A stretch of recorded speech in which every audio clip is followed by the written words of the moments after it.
Ang umaga po sa bawat isa. Pwede po tayo magsitayo? Good morning.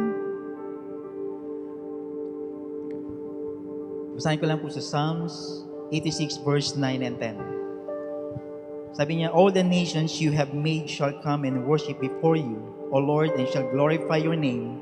For you are great and do wondrous things. You alone are God. Lord, maraming salamat, Lord God, as we come to you, Lord. As we come to your presence, Lord. Lord, we ask that you will give us compassion. Lord, you'll give us, Lord God, the heart, Lord God, for the nations, Lord, as we worship you, Lord, as we worship together, Lord God, as one nations, Lord. Let your presence be with us, Lord. And Lord, let your name be glorified. And Lord God, na ngayong umaga, Lord God, we will, Lord, experience, Lord God, your wondrous things, Lord God. Lord, we thank you, Lord God. In Jesus' name, may everybody say, amen and amen. Let's worship together.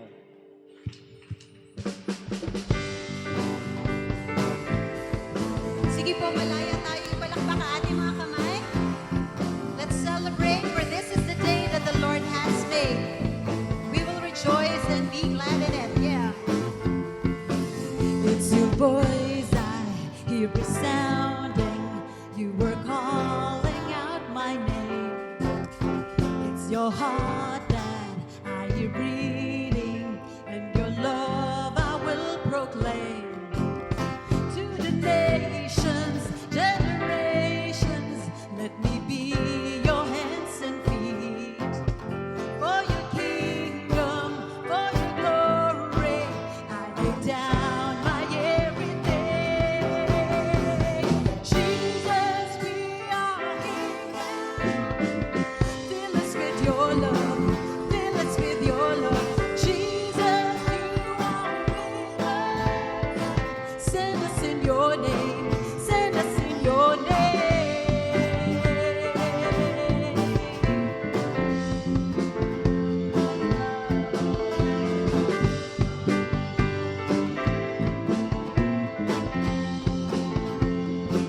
Jesus, fill us with compassion. Open up our eyes to see all broken and the weary, how you long to set them free. Come on! Jesus, we are here now. Fill us with your love. Yes, Lord, fill us with your love. Jesus, you are with us. Send us in your name. Send us, Jesus. Jesus, we are here now. Fill us with your love. Fill us with your love. Jesus, you are with us. Send us in your name. Send us in your name.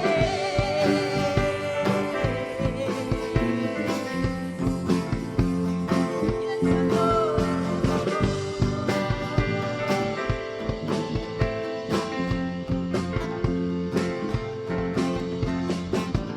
We want to be part of your overflow. Yes, Lord.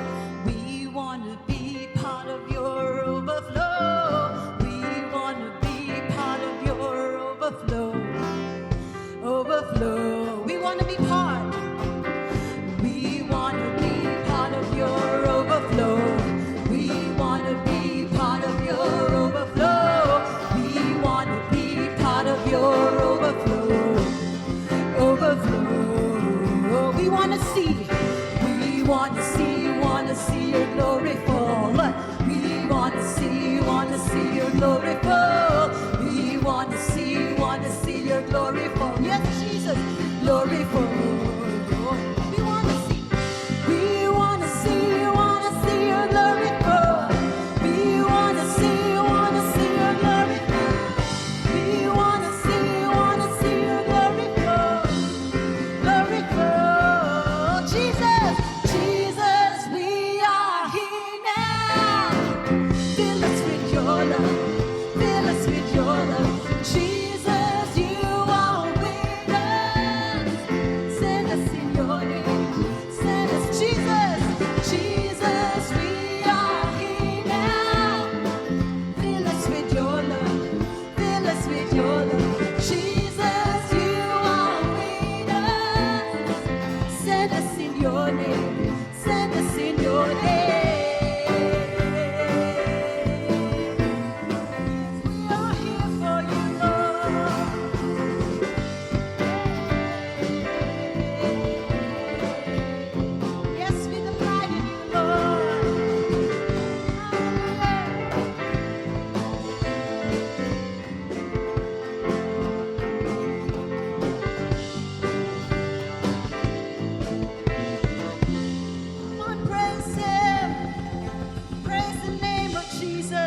is worthy, worthy of honor and praise.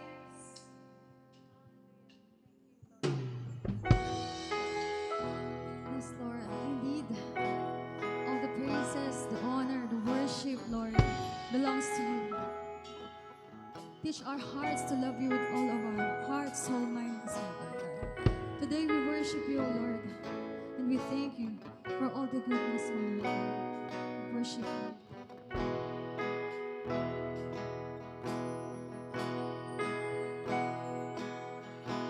You fill us with the goodness of your presence. Once empty now, we're found in your embrace. Oh Lord, your heart for us never changes. It beats the same. You lift us up and free us from our burdens. Your love that binds up every broken heart. Now hope will rise in all that you created, 'cause you are here to God of all. Lord, have your way. Come take your place. Let all the earth be saved. Your kingdom reigns. Now every heart will sing your praise. We'll be your hands and feet. We're called by your grace. The world will know your name. Jesus, you reign. So every heart will sing your praise. You lift us up and free us from our burdens. Your love that binds up every broken heart. Now hope will rise in all that you created, 'cause you are here to God of all. Lord, have your way. Come take your place. Let all the earth be saved. Your kingdom reigns. Now every heart will sing your praise. We'll be your hands and feet. We're called by your grace. The world will know your name. Jesus, you reign. So every heart will sing your praise.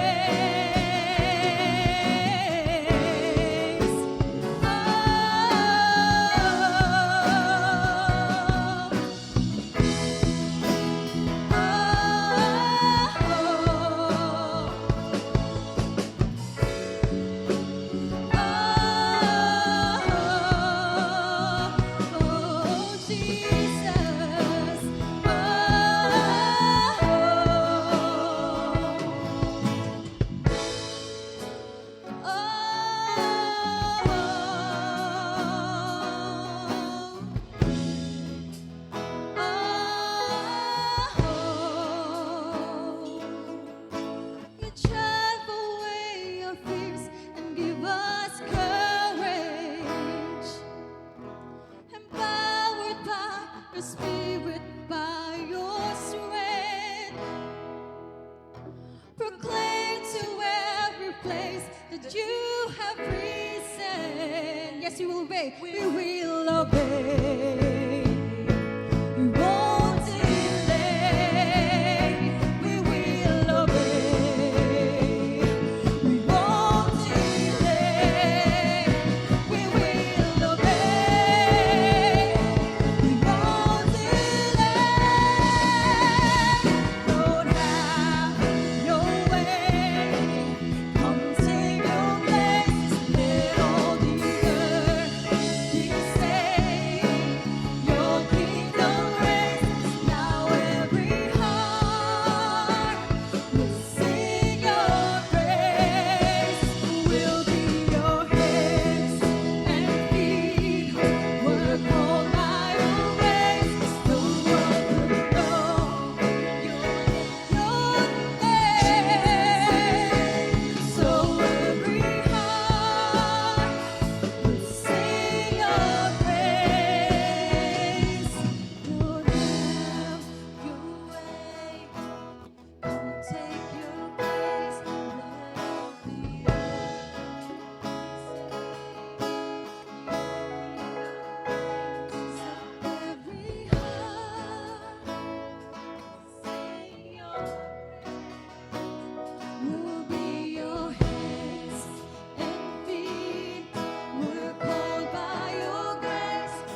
for your purpose. Whatever it takes, we will endure. Even through darkness, we'll break through. Faithful then, faithful now, faithful always. For from you are all things, and through you are all things. You're the Alpha and Omega, beginning and the end. All glory and honor, dominion and power belong to you. We worship you.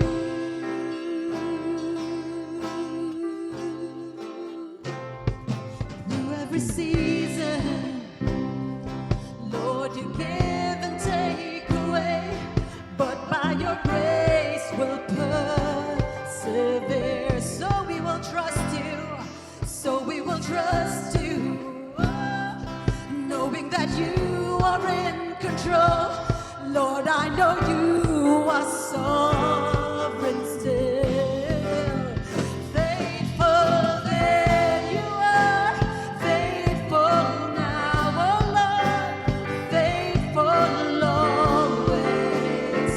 You are faithful, faithful then, faithful now. You are Lord, faithful always.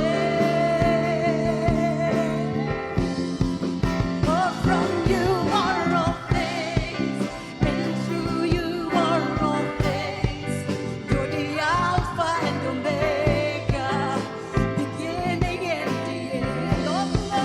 All glory and honor, dominion and power belong to you. We worship you. All of our days, enthroned in our praise, rest of our lives we surrender.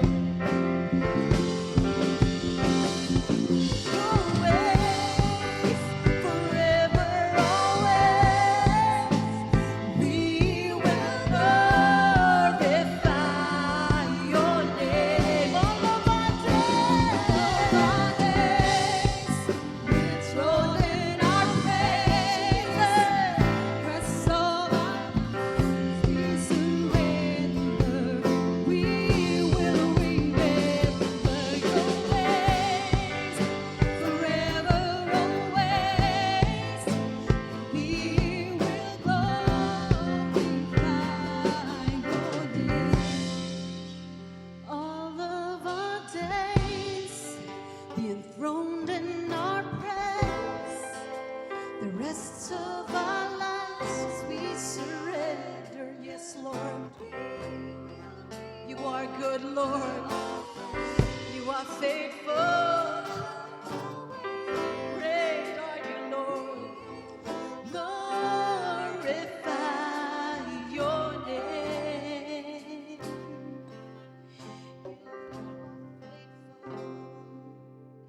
You are faithful. Come on, pasalamatan natin siya. You are faithful.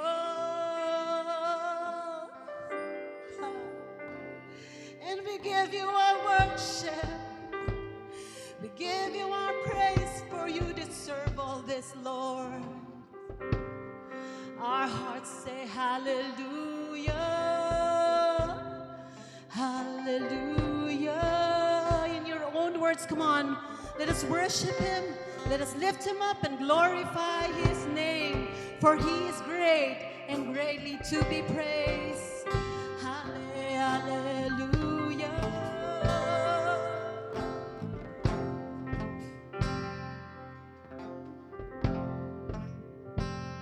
Yours is the kingdom, all of the earth belongs to you. Wherever you send us, we will go. Till every tribe, every nation, fill the earth with adoration. Bow down to no one else but you. Bow down to no one else. Bow down to no one else but our God. We bow down to no one else. Bow down to no one else but you. Faithful then, faithful now, faithful always.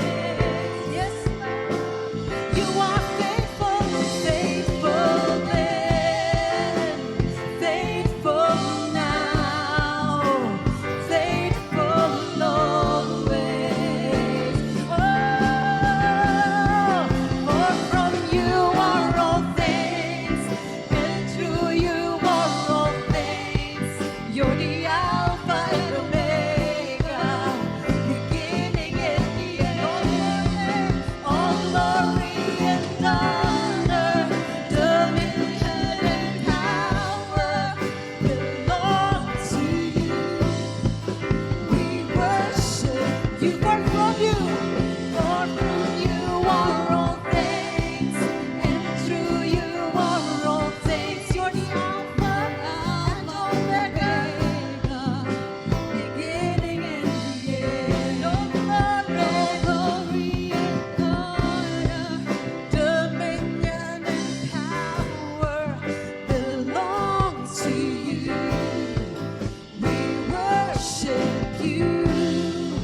All glory and honor, dominion and power belong to you. We worship you. Come on, let's sing it once again. All glory.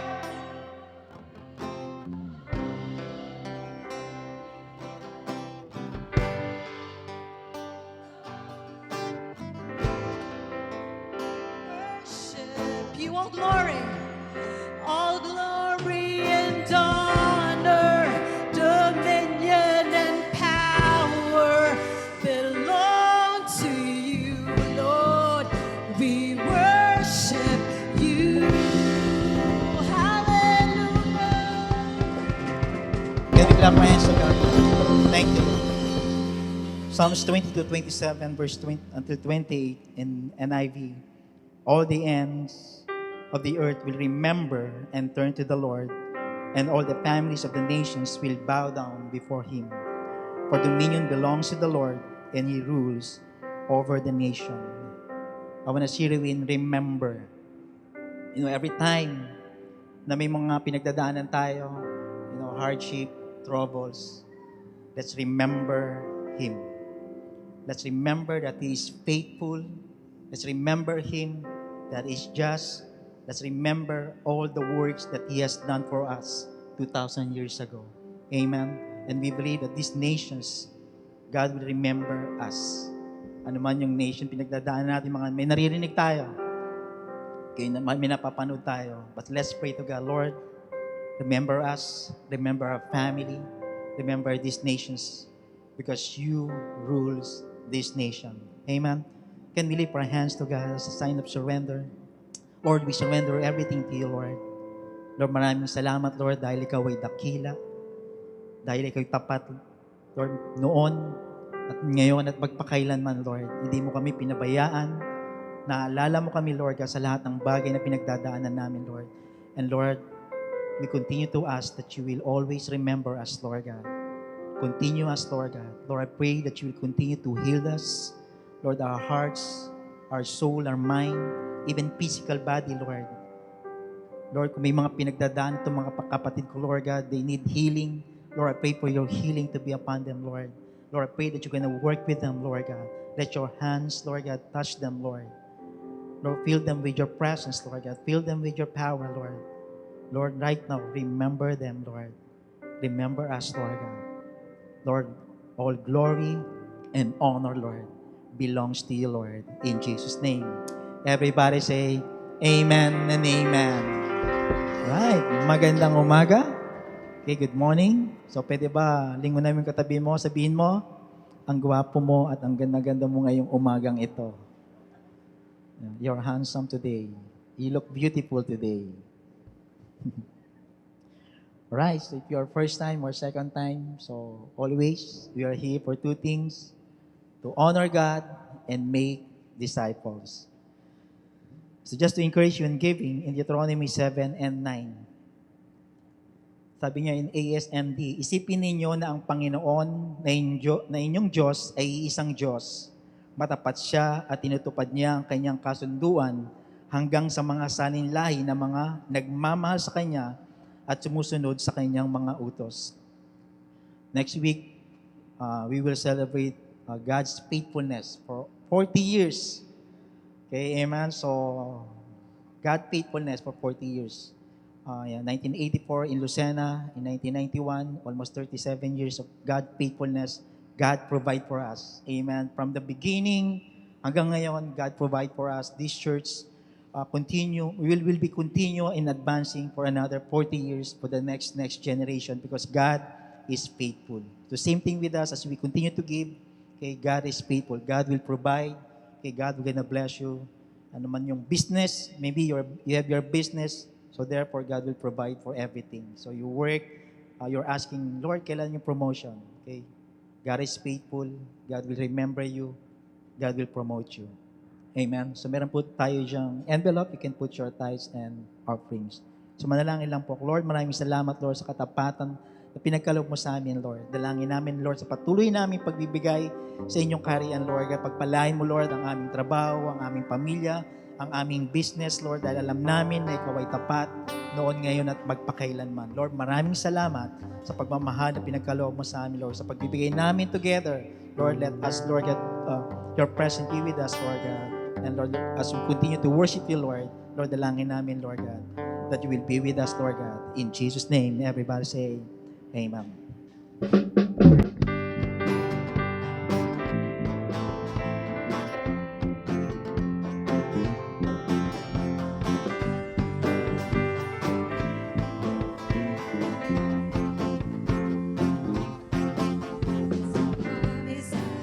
You were sounding, you were calling out my name. It's your heart that I hear beating, in your love I will proclaim. To the nations, generations, let me be your hands and feet.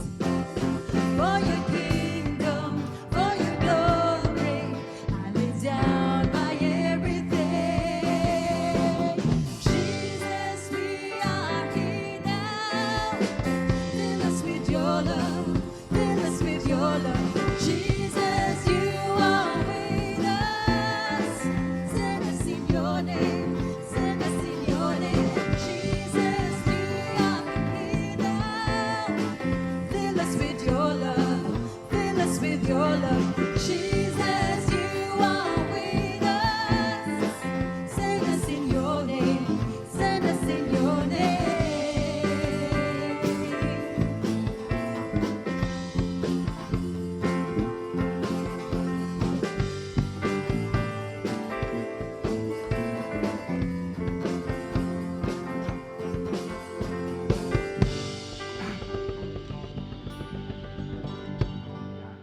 Thank you, music team. Thank you, bro. Salamat. Alright, magandang umaga po sa inyo lahat. Good morning, everyone. Pwede ba natin lingunan yung katabi natin? Sabihin natin, hi, hello, magandang umaga sa iyo. Kamusta ka? Yan. Yun po, ilang araw na lang, ano? Ilang tulugan na lang. So, it's a big celebration, no? For some of you, you're registered sa ating pong conference this coming 27 up to 28. 3 runs po yon. So, iba-iba po yung mga run na yon. May first run, that will be on Thursday. And then the second run will be on Friday. And on Friday, 2 runs po tayo doon. Di po ba? Na naka-register kayo. Kasi on the night, of Friday, ay eto po yung ating mga campus. Ito po yung ENC, no, na makita natin. It's a big culmination among the campus po natin dito. But of course, yung Thursday and Friday, that will be a big moment also for us to celebrate as a victory, okay? So, kaya ang ganda po dito, no? Makita natin dito yung ating mga surprising na we can expect. Grabe, di ba? Iba po ito. Marami po tayong expecting surprises dito sa ating 40th anniversary natin ito. No? We don't know, pero I hope na talagang it's a big, big moment. Yung time together with our, fellow brethren from different part of this region, man, it's a great moment for us to experience, di ba? Yun lang. I mean, experience na makasama mo sila doon, di ba? Your presence, hindi po kayang tawaran, sabi nga dito. Kaya natin, kayang gawin yung iba, pero yung being there, yung presence, no? Yung nandoon ka lang, yung presence mo, and that is enough. Bonus na yung iba. Alam niyo po, ang excitement dito, hindi yung who's going to speak. Ang pinaka moment po dito is being part and being there and with them, it's enough. Diba? That's the whole, point of this conference. And if we hear, those moment of, word and preaching, that will be part of the bonus that we will also receive. Kaya exciting po itong moment nito. And at the same time, of course, we're going to culminate our series for this 1 month celebration na ito. Kaya po nagkaroon tayo ng series na ganito eh. It's because, of our 40th anniversary. No? 40th na po ang victory. 1984, nagsimula, kaya ngayon po 2004, pang 40th. In other words, 40 years old na ang victory. No? Na makita po natin dito. Sino yung mga 40 years old dito? Yan. Yeah, meron. May mga nagpapanggap ba? Mga 40 years old. So, ganun po katagal na yung ating ministry on church, no? Although nagsimula naman po tayo dito 1991 sa Lucena. And so running to 33, no? 33 ba? Am I right? No? 33 years na tayo po dito sa ating Lucena, no? Na nagsimula tayo doon. Tagal na rin, ano? Grabe, no? Na 33 years. I cannot imagine 33 years, di ba? Parang kailan lang po yon nung mga time na yon na nagpunta kami rito. But anyway, it's so exciting for us to continue with this series. And I hope that, everything that we, discuss, talk, and mention about etong 40th natin dito, it's all our,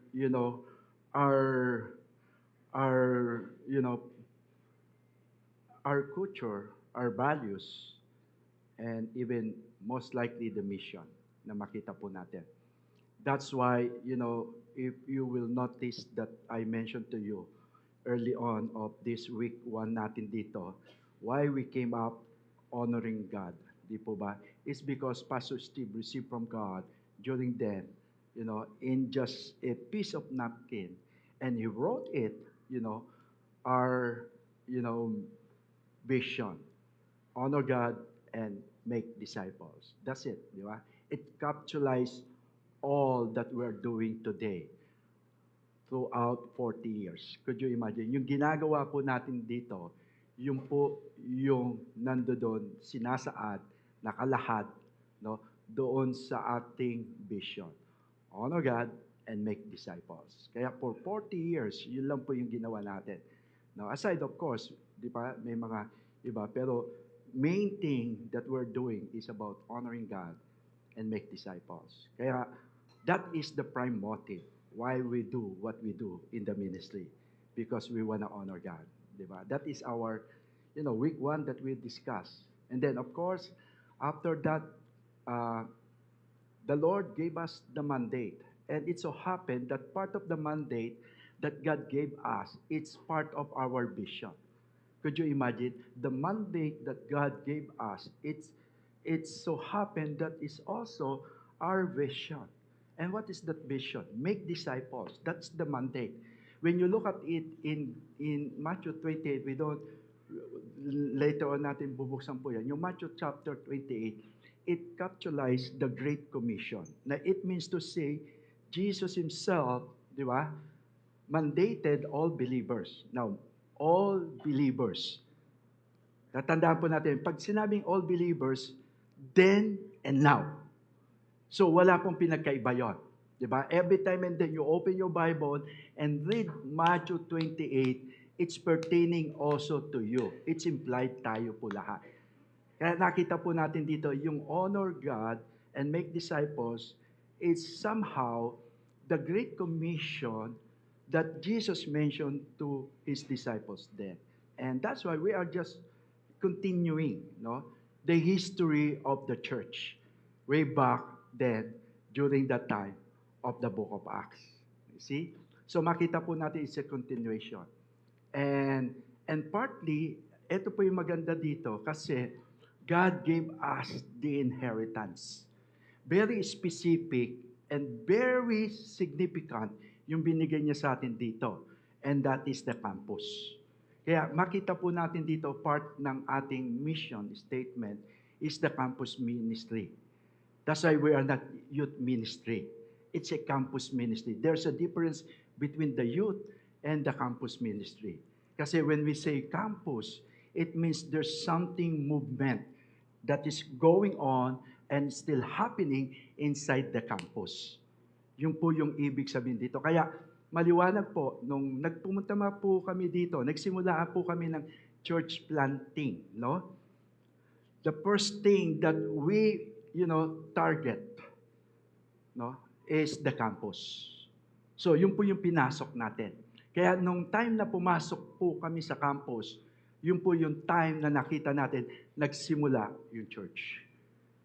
Doon po nagsimula na dinadala-dala ni Lord, isa-isa, yung mga estudyante hanggang sa maging church po siya. So that's how we started the church then. It's a campus. Same thing in Lukban. Dinuplicate lang po natin, no? So now, that's why campus, it's one of our crown jewels. Let me repeat that statement. One of our crown jewels ng ating movement, every nation, and even victory, is campus ministry. Okay? Isa po sa mga crown jewels natin yan. Kaya pag ito, talagang pinagpapahalagaan natin. Ini-emphasize natin to. Binibigyan natin ng importance to our movement. Bakit po? Kasi one of the crown jewels natin ito. And another thing of our crown jewels sa ating movement, and this is what we're going to talk about today. And this is our culmination now. And that is mission. Every nation, mission po tayo dito. Okay? So, kaya kung mapapansin nyo po, every year, we give segment for campus, di ba, series, and for mission series. Because these tools are part of our crown jewels. Okay?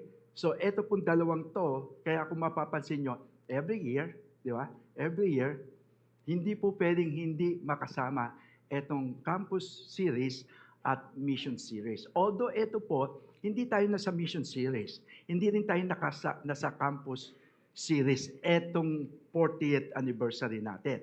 Di ba? But then, in-incorporate natin dito for us to reminisce and look back where we started. Di ba? And how we started. Yun po yung ibig sabihin dito. Now, kaya dito, everything that, we started, we cannot despise the humble beginning. Though we started from zero scratch, 1984, the humble beginning, yet look at it after 40 years because of this, this vision and because of this inheritance that God has given to us.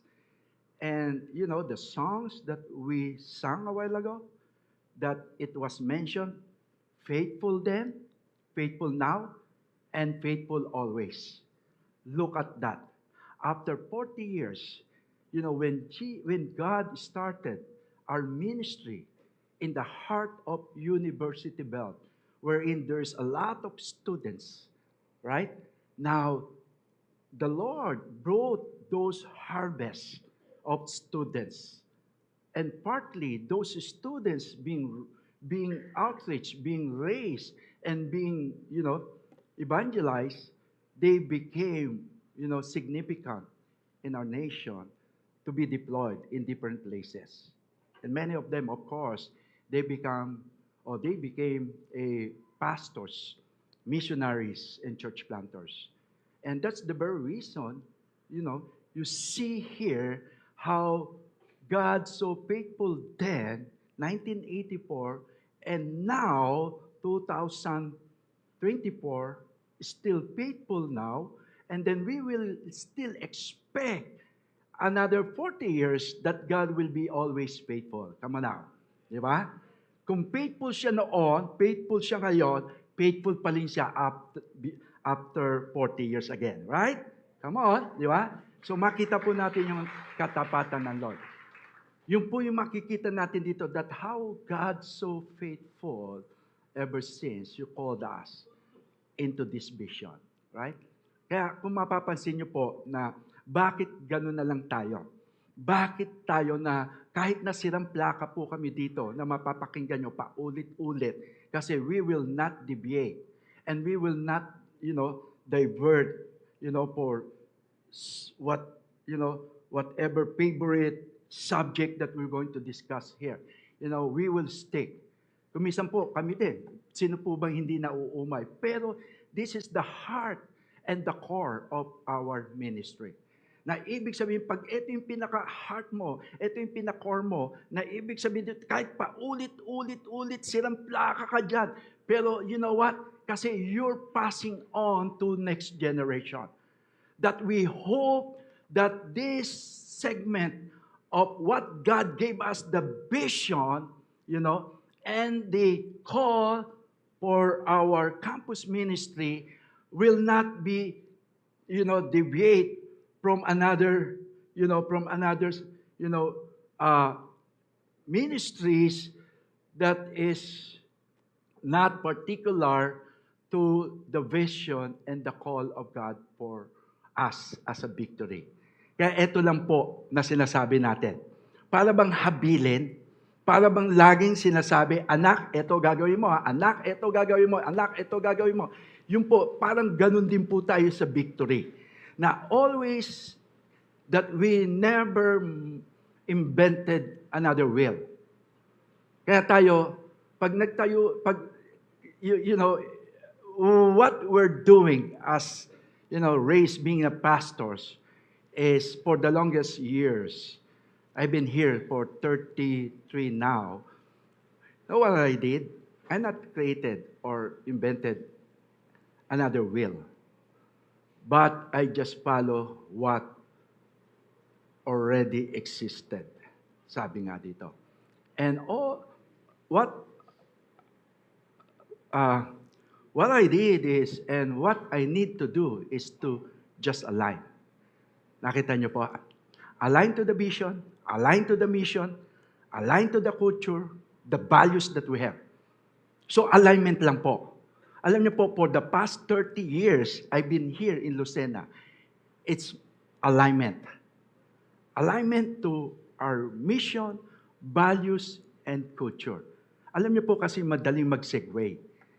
Ang isang local church, at kung malayo ka, na tinatawag natin na Big Brother Church natin sa Metro Manila. Hindi na Mother Church, Big Brother. Kasi lahat po kami, parang iisa lang sa every nation, Big Brother natin sa Metro Manila. Madali po mag-segue.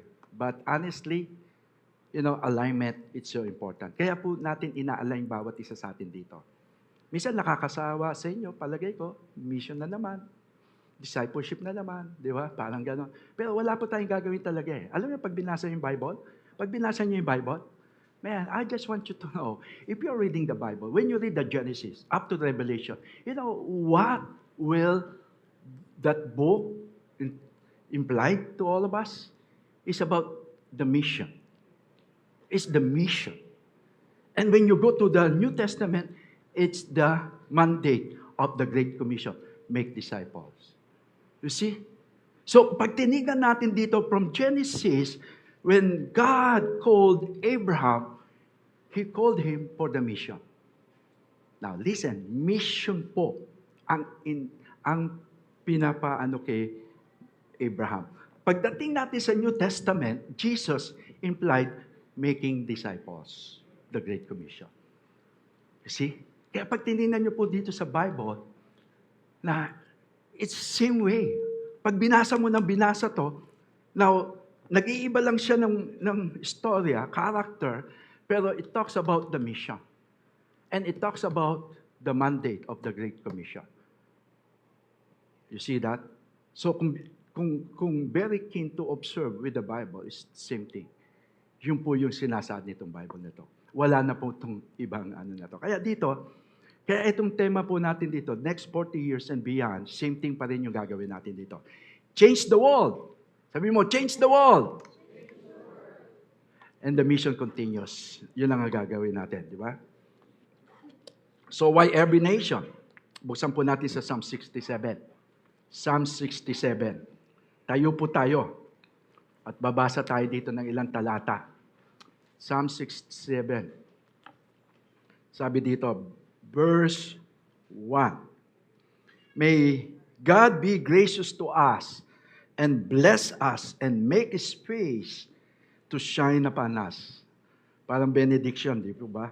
That you may be known, that your way may be known on earth, your saving power among all nations. Let the people praise you, O God. Let all the peoples praise you. Let the nations be glad and sing for joy. For you judge the peoples with equity and guide the nation upon earth. Let the peoples praise you, O God. Let all the peoples praise you. The earth has yielded its increase. God our God shall bless us. God bless us. Let all the ends of the earth fear Him. This is the word of the Lord. Let's pause for a while in the word of prayer. Father, thank you. Oh God, as we even, Lord, summarize everything of this series of our 40th anniversary, Lord, is about, Lord, honoring you. God, may you be praised, God, in the midst of your people today. But Lord, let me capture your heart right now. Because, Lord, at the heart of mission is about the worship of God. And so, Lord, today, may you speak to us. May you amplify your voice to all of us. Lord, pertaining, God, the way you called us to be. You called us to the mission. All of us, no one will be exempted. No one will be excuses, Lord. Everyone, Lord, you want us to be deployed in a way, God, in a manner that you want us to participate into advancing your kingdom. And whatever it costs and whatever, Lord, it be, help us by your grace. Give us, Lord, your Holy Spirit, Lord, to lead us, guide us. Let our feet, our arms, every part of us, Lord, to be your noble instrument for your purpose. Father, thank you. In Jesus' name I pray. Amen. Amen. Sige po. Paupo tayo.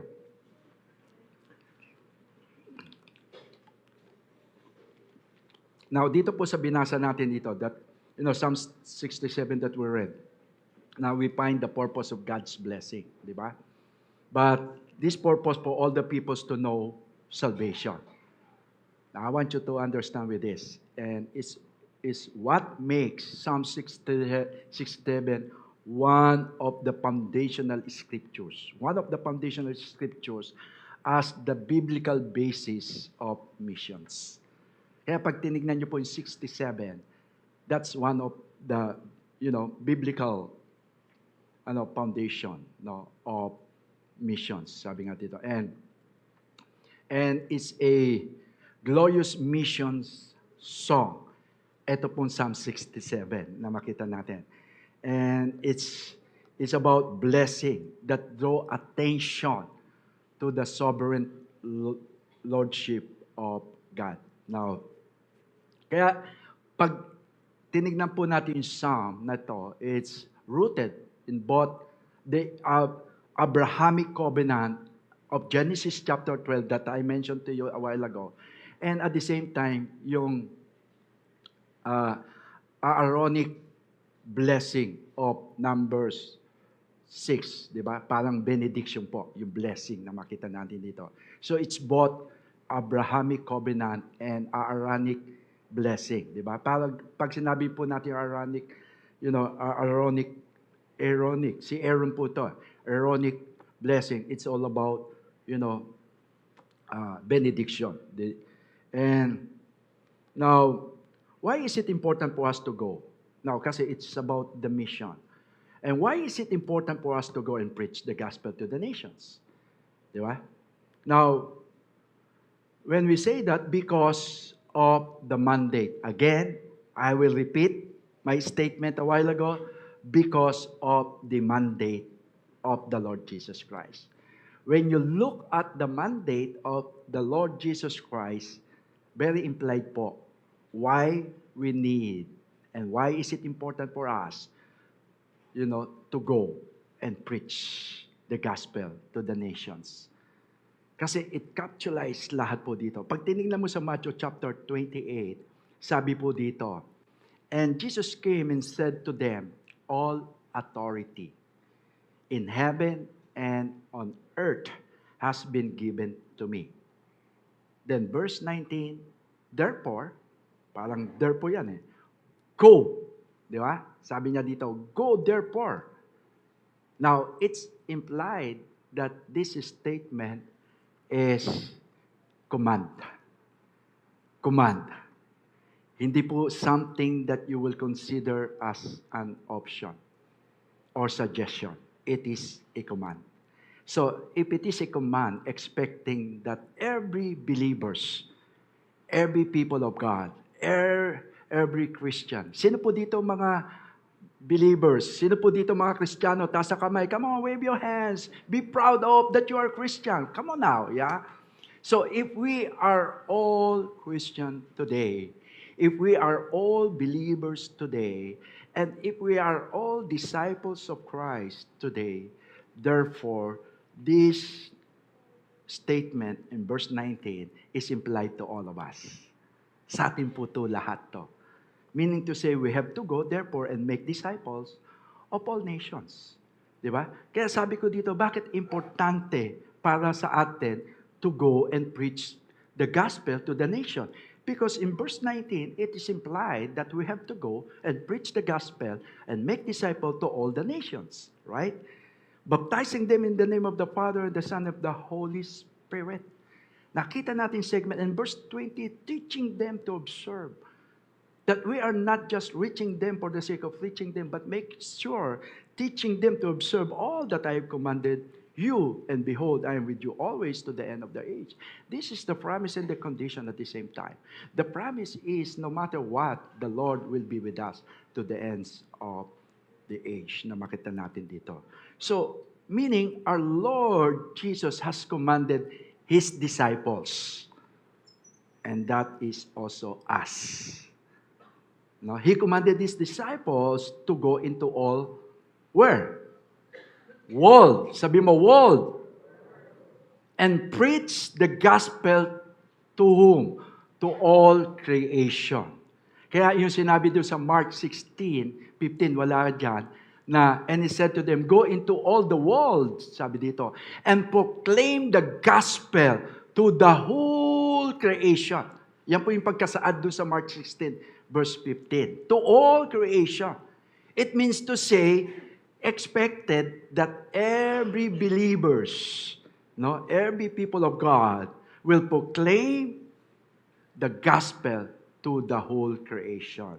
And of course, according to what we read, Matthew chapter 28, make disciples of all nations. You see that? So why is it every year? Bakit every year we have preaching series on mission? Nabanggit ko po kanina yan. Di ba? Aside from one of our crown jewels, no, na tinatawag po natin dito about mission, but listen carefully.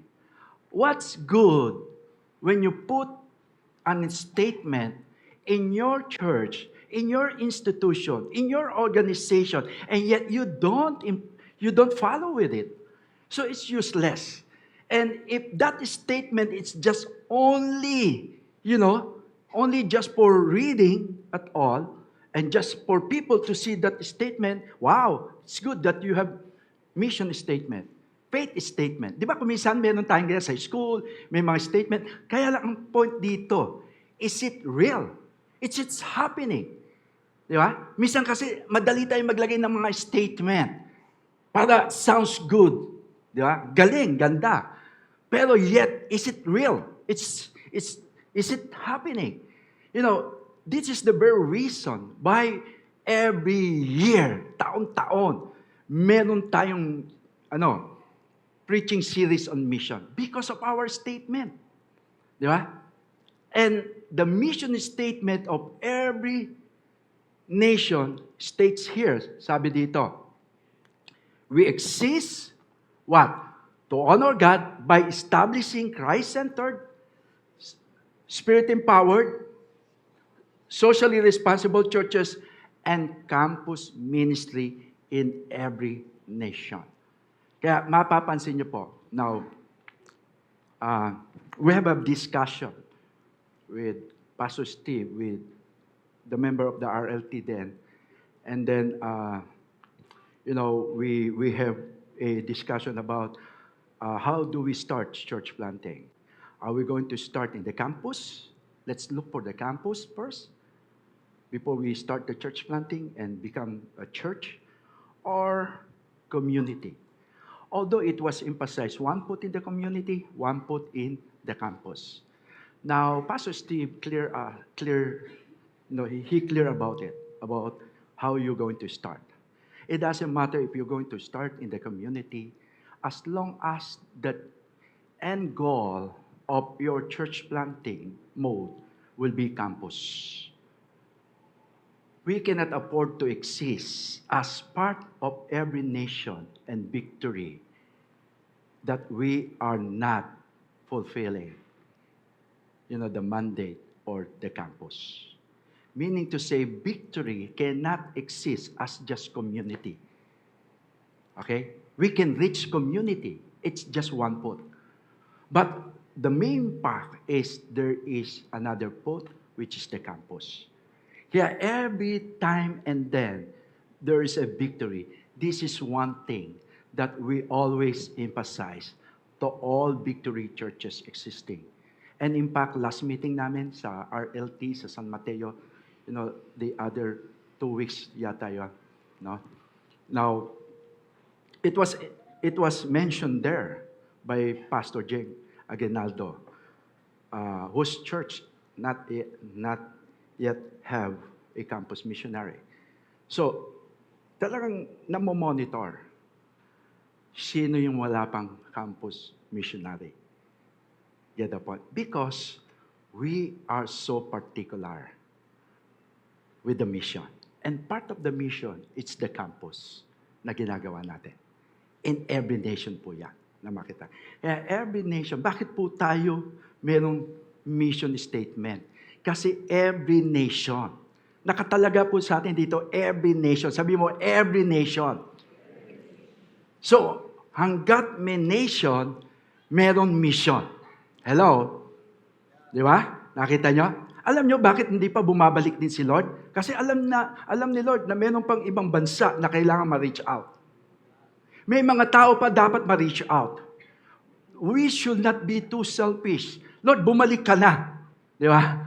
But where in fact there's more people and more, sabi nga dito, unevangelized that need to be reached out with the gospel. So, Pastor Michael Paderes, while preaching one time sa Victory BGC po, no? That was long time ago, 5 years ago, di ba? Mention one reason why mission is important. Alam mo sinabi ni Pastor Michael Paderes, we live in the world. The world is our context. We live in the world. Now, how many of you are not in the world? May you turn to someone. Are you in the world? Are you living in the world? Nandito ba tayo sa mundo? We're in the world. Now, plainly, logically, we live in the world.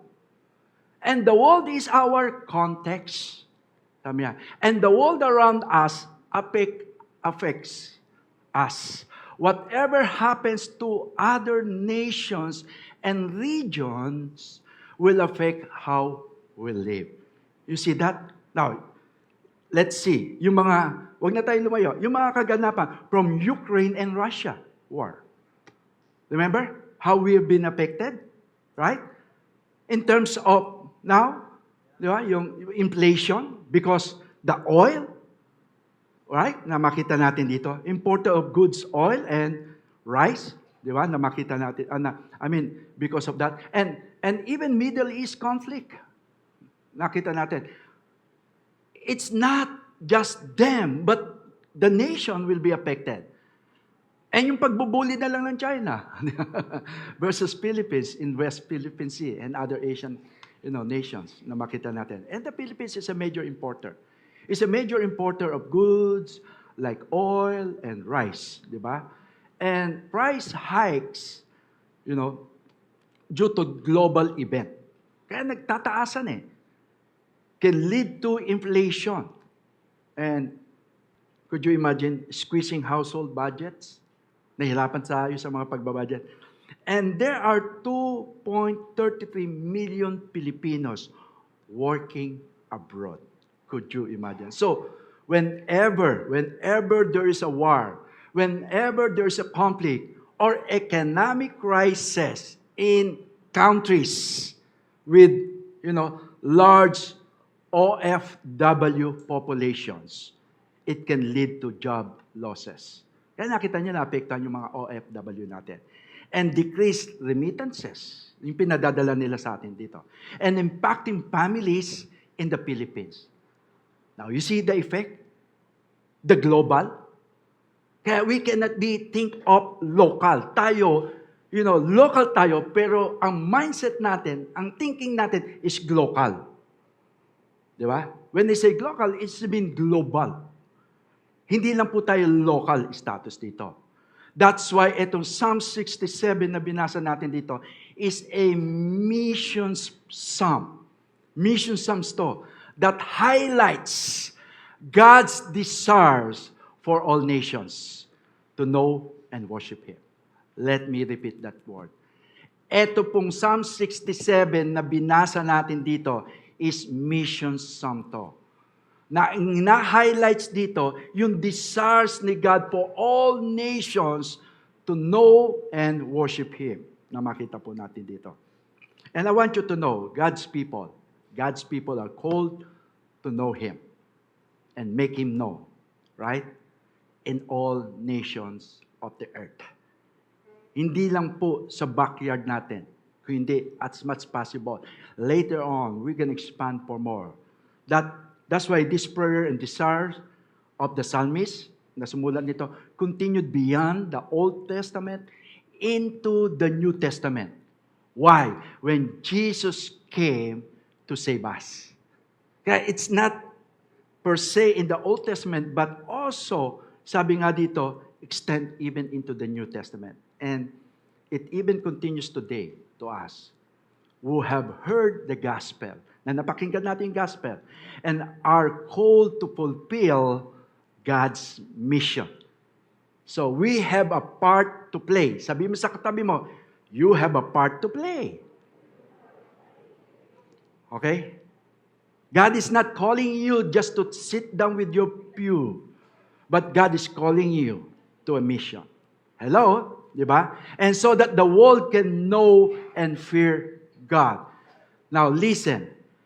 God's people today, the church, tayo po yon. God's people today, the church, are not just to be recipients of God's blessing. Na tayo maging laging mission field, mission field. Gone are the days we are mission field. Di ba? May moment, may time na tayo po ay naging mission field. Di ba? That's why we are recipients of God's blessing. But now that we receive already, now, but are to proclaim Christ, sabi nga dito, relentlessly to the world. Ano to? A mission force. You become a mission force. You become a mission force. Now, how many of us have been to a 10-day mission trip? May I see those hands? Sino na po nakasama sa kayo? Yung 10-day mission trip. Yan, sige. Yan. Pwede ba tayo kayo ng konti? Tayo. Yung mga nakasama na. Yan, sila Ate Praise. Wow. Nakita nyo to, no? Di ba? All ages to. Na makita. Uy, madami. Madaming naiwan, ano? Di ba, sa haba kayo. Thank you. Palakpakan natin itong mga nag-10 days na to.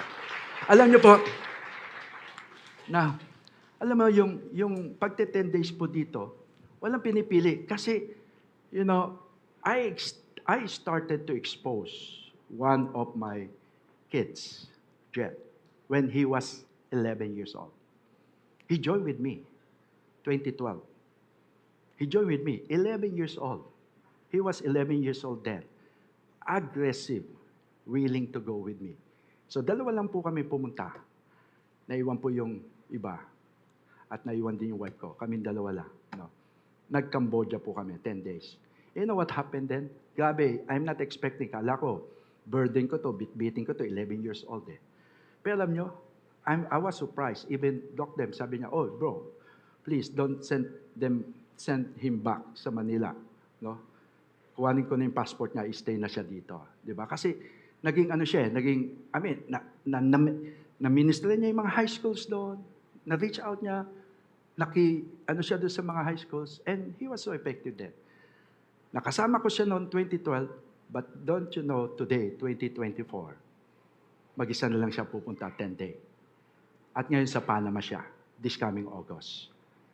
Now, look at that, yung exposure. Listen carefully. You know, kaya yung ginagawa natin every time and then, meron tayong 10 days dito. Man, this is intended for us to give you an exposure for the mission. You know? In fact, ito pong ginagawa natin 10-day na to, it's one way to render our call to the mission. And how can our church be a mission force? Sabi nga. Sabi dito po, sabi ni Pastor Steve, I like what Pastor Steve mentioned. Sabi ni Pastor Steve, missions draw us together. That's true. Alam niyo bakit? Tingnan mo yung katabi mo. Tingnan mo. Look, bakit nandito siya? Because of the mission. Hindi mo siya makikilala, hindi mo siya ma-meet, hindi mo siya magiging asawa. Si Jaja, si Mike, kung walang mission, magtatagpo ba to? Hindi. Many of you meet your future mate because of the mission. Pinagtagpo kayo sa church. Hello? Di ba? Kaya ako kayo nakilala. Iba sa inyo naging kaibigan ko. Iba sa inyo naging ka-close ko. At very close tayo. Bakit? Kasi because of the mission. The mission draw us together. Hello? You get the point? So, hindi to parang church lang. It's draw us together because of the mission. It builds relationship later on. Di ba? Makita natin dito. Kaya bakit tayo nandito? Because of the mission that draw us together. Nag-connect tayo because of the mission. And today, we're going to look at how God involves His people to take part in proclaiming His name to the nation. Remember, proclaiming His name to the nations. And we can learn from our passage na binasa po natin, Psalms 67, about God's mission. Now, when we consider with that, here's the point, the request for God's blessing. Verse 1, look at that. May God be gracious to us and bless us and make His face to shine upon us. Salah, di ba? So the request of God's blessing. And verse 2, and that you may, what? Be known on earth, and your saving power among all nations. Now, to see this, Psalmist begins by stating that we have been blessed. We have been blessed. Turn to someone, you have been blessed. You are already blessed. Hello? Di ba? And you don't have to beg your blessing because even you are not yet asking, the Lord bless you. Hindi ka pa humihingi, hindi ka pa nag-ask, pero si Lord, binless ka na. Come on. Di ba? That's the nature of God. Binibless ka na ni Lord, hindi ka pa nangihingi. Eh, what mo kung manghingi ka pa? Sobra na. Ay, hindi. And there is a reason why God intended to bless us. Now, He's blessing us so that in a way to be a blessing to others. And that is God's intention. Okay? God's intention. This is number one that I'm important. This is God's intention. God blesses us. Di ba? Intention niya to bless us so that we can bless other, what? Nation. Sabi mo, other nation. You see? That is the purpose. That is the intention of God. Hindi ka binibless ng Lord for your personal consumption. Now, please don't too selfish on the blessing of God. Make sure every blessing that you have, there is an intended purpose of God. Why God pouring out His blessing to all of us. It's not just personal consumption. It's not just for us, that blessing. I want you to know, God never tolerate us to become too selfish. Because God is not a selfish God. Are you with me here? If there's one thing that God will address in our lives, it's about selfishness. Sabi nga dito. And we find the purpose of God's blessing. And the reason behind is for all the peoples. For all the peoples. When we say for all the peoples, it's including those people around you, near you, close to you, your circle of friends, relatives, or even your neighbors, even your enemies. When we say for all the peoples, it means to say, it's all. Sabi mo, all. All. Lahat po. Na ibig sabihin, kung ikaw blessed, make it sure those people around you will be blessed also through you. Are you with me here? Di ba? Na, don't let that blessing just stop with you. But let this blessing overflow even to the rest of the people around us. Kaya for all the peoples to know God's way and His salvation, particularly with that. God's way and His salvation. Dapat natin yan. God blesses us so that the nations will know. Alam niyo ibig sabihin, yada. His way and experience His salvation. And the purpose makes Psalm 67 as one of the foundational scriptures that I mentioned with you about the missions. Na sabi nga dito. Now, God's salvation must be known among the nation. Right? Let the peoples praise you. Oh God, let all the peoples praise you. People. Kaya nga dito, pag binuksan mo yung heart ni Jesus, is about people. And this is the very reason why Jesus being crucified on the cross, because of people. Listen up, if there's no people, Jesus will not crucify Himself. He will not be crucified there. Di ba?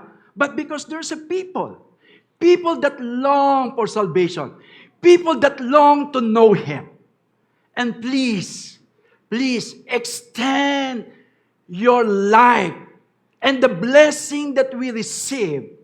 Make it sure it will not just end to us, but there's a continuous moment of overflow of blessing to other people because you receive Christ over your life.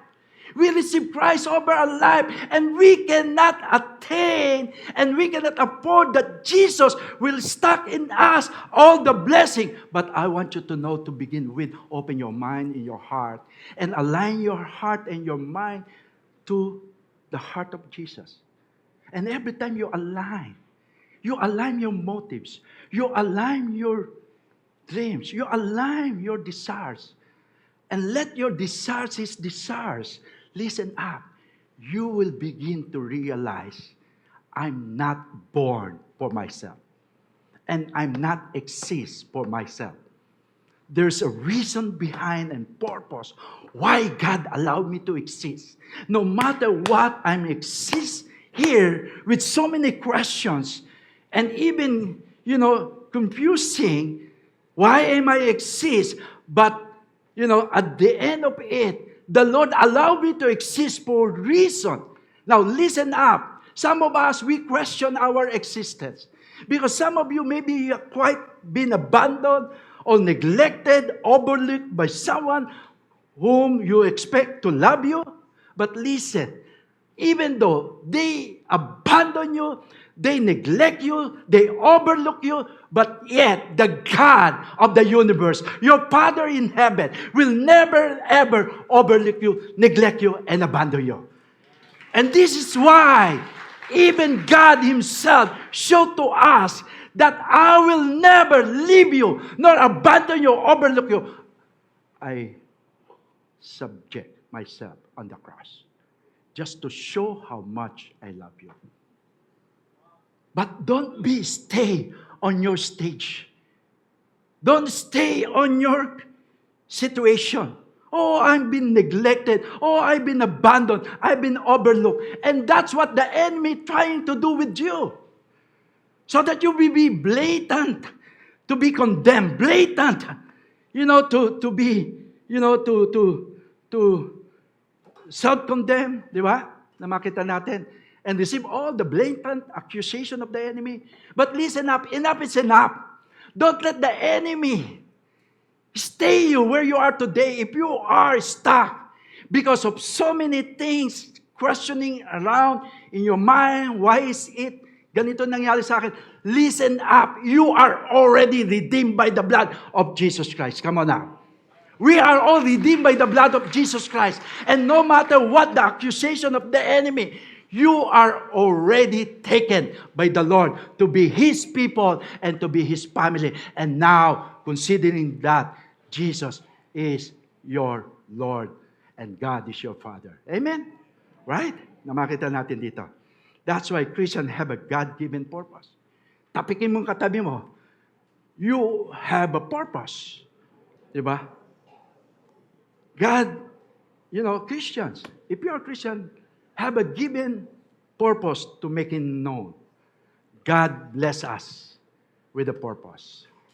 Hindi ka binibless ng Lord without reason and purpose. God blesses us with a purpose. Let me repeat that word. God blesses you with a purpose. Pwede mo bang sabihin sa katabi mo, God blesses you with a purpose.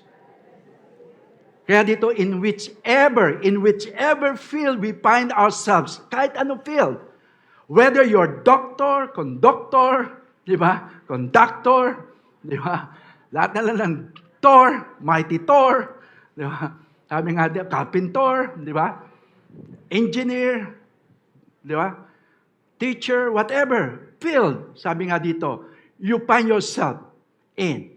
We are to exemplify, listen carefully, we are to exemplify Christ and proclaim Him in our words, actions, and lifestyle. Now, that's why when you are in the campus, if you are a teacher, professor, dean, man, you have to exemplify Christ. Don't be a secret Christian. I'm a Christian when when I'm in the church, but in the school, in my office, secret Christian. Man, dapat ikaw ang vocal. Could you imagine? Kung hindi mo ipoproclaim, hindi mo exemplify si Christ, man, we are not participating on the mission of God. To the mission. Kasi it's one way to exemplify Christ and proclaim Him in our words, action, and lifestyle. Hello? Malaman naman, ay, yung teacher ko pala, Kristiyano pala yon. Bakit? Kasi nakita ko umatin sa victory. Ngayon ko lang nalaman, pero hindi ko alam. Pero kung minsan nagbibit-bit siya ng Bible, pero sabi niya, hinilamdam daw niya yon. Pinatago sa kanya. Secret Christian. Hello? Di ba? Secret na makita natin dito. Alam nyo, you know what? Kung sikreto po tayo dito, tandaan po natin dito na ang dami pong movement na ganap, bad or good movement, nang ganap sa campus. Agawan po yan eh. Yung sinabi ko no last week. Alam mo, I'm so thankful with Brother Eddie. Di ba? Isa din po si Brother Eddie na nang dati sa campus siya bumanat. Kaya maraming, yung nag-start yung kanilang movement is sa campus din po. Parang tayo nung time na yon. Di ba? Kasi talagang in-evangelize niya yung campus eh. May kaibigan din po ako ditong pastor na nagtulo din siya sa Imberga dati. Si Pastor Marma Liberan. Alam mo, nagsimula din yung ministry niya sa campus sa Imberga. Kaya nung pumasok po tayo, nag-meet kami, naging matal kami. Sabi niya, bro, dyan din nagsimula yung ministry ko sa campus. He was a teacher then, engineer po siya. Ginamit niya yung portion pagiging teacher niya. Tapos, naganap yung church niya ni Pastor Marma Liberan. I cannot forget that. Na marami pong segment na campus, pag gumalaw ang Kristiyano sa loob ng campus, maraming estudyante ang makakakilala sa Panginoon. Imagine mo. By doing so, we reflect His greatness and goodness to the people around. Why do the nation need to know? Why do the nation need to know? Alam niyo po, ang simple lang po. Because God's ultimate desire is for all people to experience His love and salvation. Diba? Na makita po natin dito. Kaya nga, you know, in Genesis 12, verse 2 and 3, look at this. I will make you into a great nation. It was pertaining to Abraham. And I will bless you. And I will make your name great, and you will be a blessing. And all peoples on earth will be blessed through you. All the peoples on earth will be blessed through you. Now, sino na nagsabi, alam mo, nakaka-bless ka. Hindi Kristiyano, nabibless ako sa buhay mo. Yung mga co-teacher mo, mga co-employees mo, co-doctors mo, co-engineer mo, co-business mo, co-classmate mo, pag nakita ka na hindi sila Kristiyano, nakaka-bless yung buhay mo. Hindi ka pa nagsasalita, bless na sila sa iyo. Di ba? Dahil it was intended by God. All peoples on earth will be blessed through you. Yung buhay mo, pwedeng pagpapala sa ibang tao yan. God promised Abraham, children, land, blessing, but also that all the peoples and the nation of the earth will be blessed through his descendant. God always blesses you. Right? So that you can be what? A blessing to others. Okay? Another thing is this. What is the result of blessing? Verse 2. That your way may be known on earth and your saving power among all nations. This is the result of the blessing. That His name will be known on earth and His saving power among all nations. And verse 4, let's jump. Let the nations be glad and sing for joy. For you judge. Ginamit naman dito. And the peoples will with equity and guide the nation upon earth. Sala na makita natin. And, the reason why is will tell them that He is God of justice. Kaya kung makikita po natin dito yung binanggit na, you judge sa NIV rule. Rule po yan. The people righteously. Di ba? Ibig sabihin, justly in NIV. And then, you govern, guide. Di ba? NIV, ESV, NASB, guide. Makita po natin. And the nations on earth. Therefore, here's the point. Kung kanina God's intention, ito naman yung intervention ni God. God's intervention. So that His saving power will be known. Kaya nagkaroon ng intervention dito. God's righteousness must be known among the nation. That is the intervention of God. He wants His righteousness to be proclaimed in all nations. Sabi nga dito, our God is great, awesome, and transcendent God, omnipotent and finite. And He is also a God who gets involved in the world He has made. You see? God. Sabi nga, God who gets involved by entering into our world. Nakita nyo how God gets involved? Paano siya involved? By entering into our world. Di ba? He reveals His character and puts on display His glory for our enjoyment. Na makita natin dito. And these analogies actually to the imagery of the shepherd king in Psalms 23, verse 3. Na kung makita natin dito, He restores my souls. He leads me in paths of righteousness for His name's sake. See that? He restored my soul. This is one thing that the Lord wants to emphasize. That His righteousness will be known. That His righteousness will be established. That His righteousness will be received among the people of the world na makita natin dito. That's why, listen carefully, brothers and sisters. The scope of our lives and ministry is bigger than our local context. See? Yung scope ng pagmumuhay natin at yung ministry natin na ginagalawan is bigger, mas malaki pa, bigger than our local context. Because we are called to be a blessing to every nation. I want you to extend furthermore. You are not just blessed on your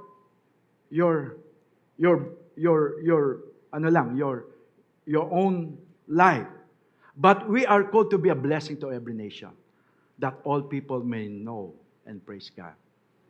God does not see us the way we see ourselves. He sees how His way and power can be demonstrated to us in the world. I hope sana makita to. Alam mo, pag tinitingnan ka ni Lord, hindi Kanya nakikita the way you see yourselves. Alam mo, nakikita ni Lord sa'yo? Tayo tingin natin sa sarili natin. Kuminsan, nililiit natin sa sarili natin, binababa, walang masama. Pero, that is a false humility if you despise yourself. He sees His way and power. Every time God will see us, He sees His way and power through you, that you can be demonstrated through us in the world. Nakikita ni God yung way niya, yung power niya through us, na kaya natin i-demonstrate sa mundo. Kapatid, yung pagpo-proclaim natin sa buong mundo, hindi po ito sa kakayanan natin, kundi yung way, yung power ni God. Diba? Kaya napaka-point nito. And how can our lives be a blessing? Start where you are. Start where you are. Be a blessing to your family. Be a blessing to the people around you. Be a blessing. Serve them by doing everything that you somehow, make a bridge for these people. Diba? What is the impact of God's salvation among the nation? The people among the nation will praise God. Could you imagine? According to this scripture, the people among the nation will praise God. They will rejoice and be glad. Na makita natin. So, meaning, God's righteousness brings justice and peace to the world. Now, this is exactly. Kaya sabi dito, blessed, look at that, Psalms 33, verse 12 to 20. Blessed is the nation whose God is the Lord. The people whom He has chosen as His heritage. And the Lord looks down from heaven. He sees all the children of man. From where He sits enthroned, He looks out on all the inhabitants of the earth.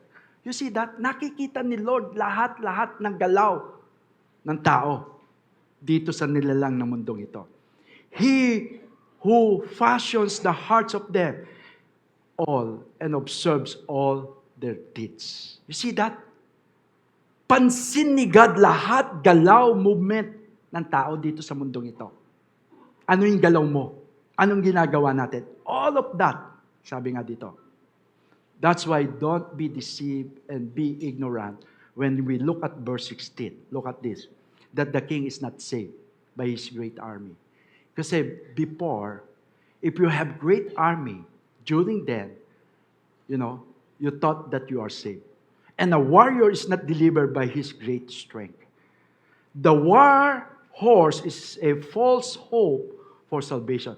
Alam mo kung in our modern day today, anong ibig sabihin dito? Yung income mo, yung resources mo, yung wealth mo, yung yaman mo, yung riches mo, sabi nga dito, is not guaranteed that you are saved. And that is not the hope for your security and your salvation. And that's why, and by its great might, it cannot rescue, sabi dito. And verse 18, behold, the eye of the Lord is on those who fear Him, on those who hope is in His steadfast love, that He may deliver their soul from death and keep them alive in famine. Our soul waits for the Lord. He is our help and our shield. This is the benefits, kapatid. The benefits of being blessed by God. That's why Proverbs 10:22, the blessing of the Lord makes rich, and He adds no sorrow from it. Or in other words, the blessing of the Lord brings true riches, and He adds no sorrow to it, for it comes a blessing from God. Now, listen carefully. Rich doesn't necessarily mean in monetary sense. The abundance of peace, the abundance of comfort, joy, love, and a host of other blessings add riches to life. Right? Okay. So, that's why the heart of mission is the worship of God.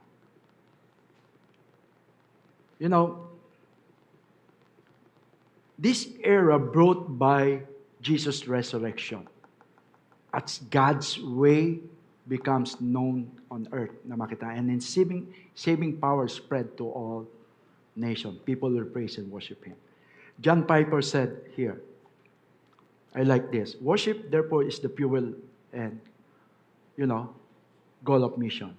It's the goal of missions because in missions we simply aim to bring the nations into the white-hot enjoyment of God's glory.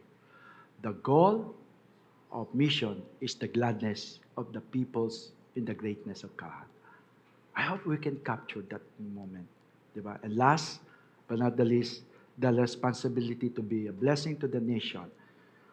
What is our role in fulfilling the Great Commission? Look at this, verse 1. May God be gracious to us and bless us and make His face to shine upon us. And the earth, verse 6. Let's jump on verse 6.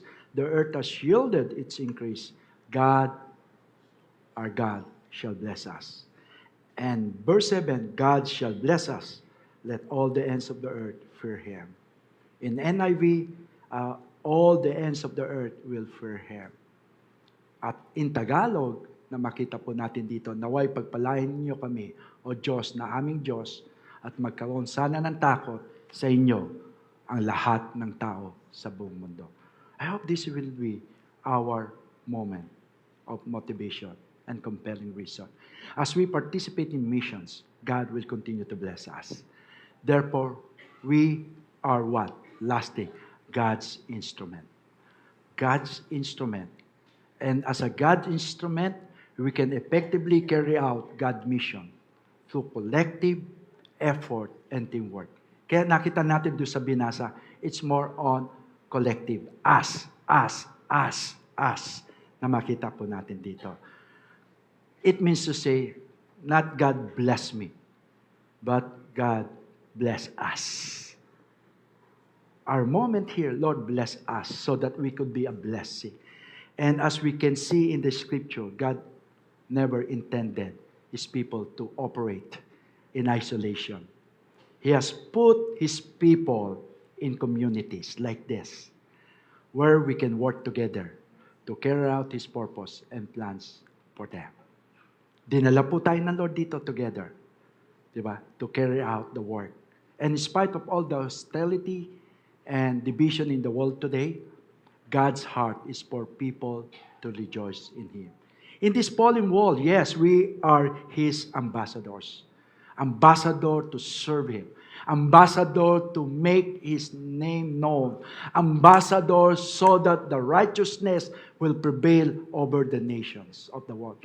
Serving as His hands, katulad ng kinanta natin, and as His feet, telling others about Him.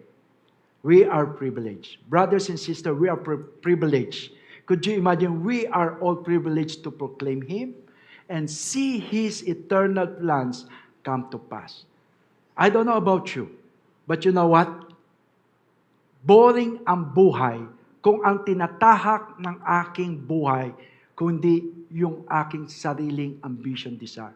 But when I begin to participate on what God is doing to my nation, to the nation of the world, then I will realize how privileged, how exciting, how adventurous life is because I've been part of.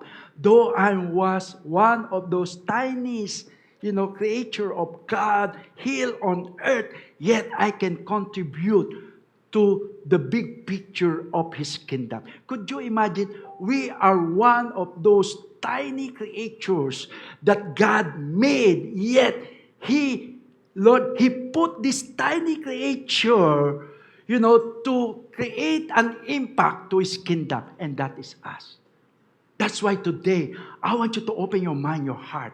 Yes, we are tiny creature, but when you are connected to the God of the universe, you are not only just a tiny creature now, because you are connected with the big God, who is the God of the universe, that can create the impact no matter where you are today, and no matter what your background, and no matter what your history, and no matter how many failures, mistakes you committed, you are not, you cannot be stopped when you are being with the God of the universe. Are you with me here? As a church, the way of participating in mission is what? To pray, give, and go. That's the teamwork. That is the importance of Great Commission. Our role in fulfilling it. Pray, go, and give. Diba? Na ibig sabihin dito. And, honestly, yung 10 days po natin dito, pakita nga natin yung picture dito. Yung kalalating lang po, yung kapupunta lang na, first one muna, first one. Huwag ka mabilis kagad. Ayan po, yung campus.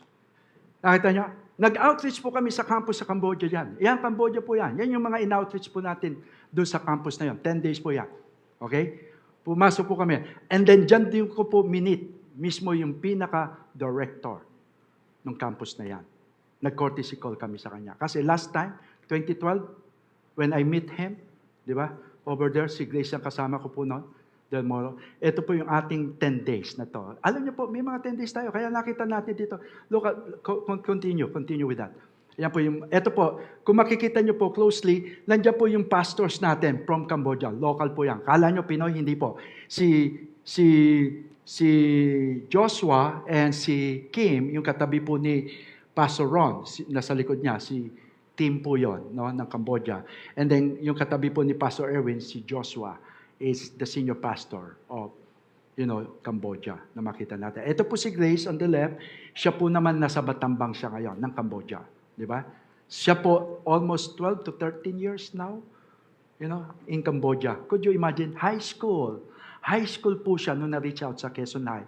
Tapos during that time, she was in college, she joined in the 10 days mission sa Thailand po when she was at college.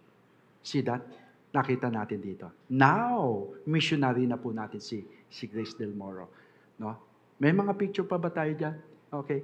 Yan po, yan yung mga 10 days, team. Tapos ito yung mga Cambodia on the left. Makita what else na makita po natin dito.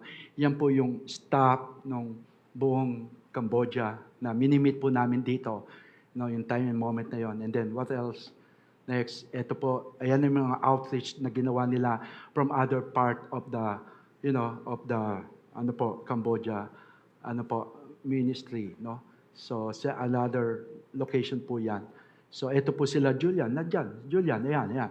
Nakita si Julian, gabi, nag-level up doon, di ba? Nag-level up si Julian, na makita natin yan, okay? Sila po yung nag-ano doon sa mga campus natin dito. Now, listen up. Every nation currently statistic. Bigyan natin. Sabi nga, we have 191, before we end with this, missionaries deployed in 36 nations. In the past 40 years, we have sent over 200 missionaries in 56 nations.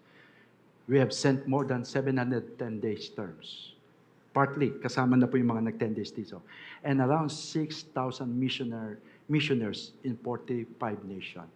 84 nations, we already reach out. And there's more coming. Palakpakan po natin ang Panginoon dito. As I close with this, the ultimate missional role of the Holy Spirit is to make Jesus Christ known to the world.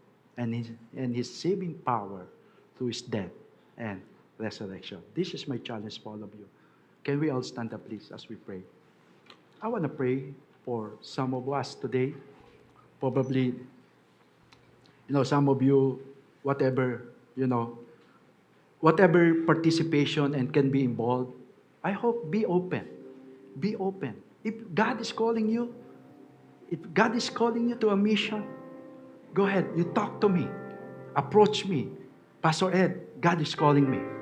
God is calling me to the mission. We can send you to the school, for training, right? If some of you have, a long-term call for the Lord to the mission, because that is our intention. And some of you here, probably you can part of the 10 days, right? Na mga ongoing 10 days natin dito. May mga local, may mga international po tayo. That's why, be involved, even in the local part natin. Okay? Can I pray for you right now? Can you lift our hands right now? Lord, my prayer today, God, that every one of us here, as you called us to be your people, Father, we will not be stuck, Lord God, to our own backyard, our own selves, but we will begin to, Lord, see the wider perspective of the calling that you have for us today. And specifically, Lord God, we want, Lord God, to be a blessing to other people, to other nation, and to the nation of the world. Father, today, may you help us, each one of us, God, to see the wider perspective of our status in you, that we are called to the mission. All of us here, every single people, no matter what and whatever, and regardless of age, we are called to the mission. And Lord, may you help us by your grace to respond to the call, that we can impact, influence other people around us, especially our relatives, family, friends, neighbors, our own backyard, and then going outside as well. May the Lord bless you and keep you. May the Lord turn His face towards you. And may the Lord shine His face upon you and give you peace. May the peace of God be with you for the rest of this day. Go with the purpose of God's calling you to be a mission, not only to your own backyard, but even to the nation of the world. In Jesus' name we pray. And all the saints of God will say, Amen and amen. God bless you.